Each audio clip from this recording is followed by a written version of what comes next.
in that building. See, the right to organize is a civil right. Amen. And civil rights are human rights. Yeah, yeah.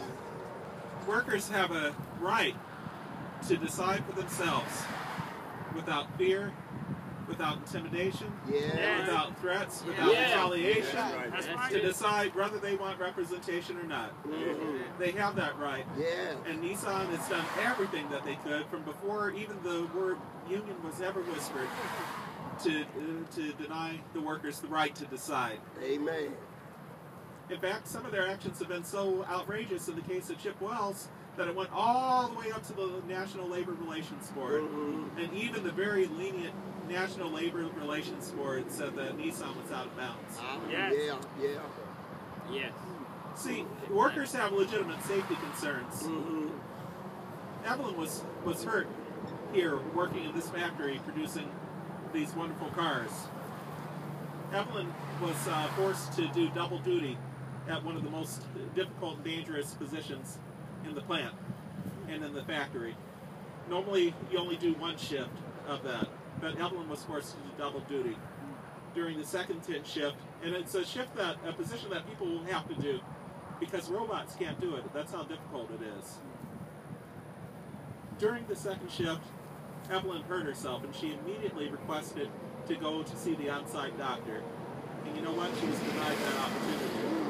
They would not let her go to see the doctor during her shift. She was forced to work her entire shift, and by the time her shift was over, she had to go and seek treatment at the emergency room. She had to be helped from her car by one of the security guards at the emergency room just to make it in. The company wanted her to file disability. Well, that was a workers' comp case. That was a matter of workers' comp. And so she declined to do that. They fought her every step of the way. Now, to add insult to the injury, after she was unable to return to work, they terminated her and terminated her position. Evelyn is not alone. This is a story that many of us have heard from many workers over the last few years. That's why we're gathered here. We're here to tell Nissan that human beings are not Kleenex tissue to be used and discarded. We're here because Nissan has promised us good jobs. Good job. The state gave them $1.3 billion of our money, taxpayer money.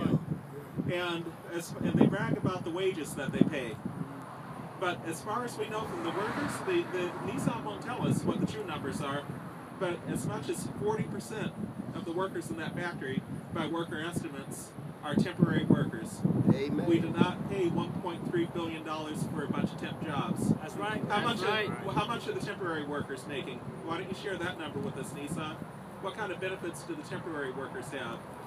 We can't build strong communities on temp jobs. No. Now, one of the things that we're asking in the letter is we're asking for a meeting with Nissan, and as we're available to meet as soon as today. And we want to know what's going on, and we have some questions that we want to see answered. But more than anything, one of the things that we want is that we want the workers to have the right to decide for themselves in a free and fair election, without retaliation, without threats, without intimidation, whether they want a union or not. If they vote for a union, great. If they vote for a union, not to have a union, great. But it is their right to choose. Human right. And we're here. And so now we're going to go and take the letter in, or at least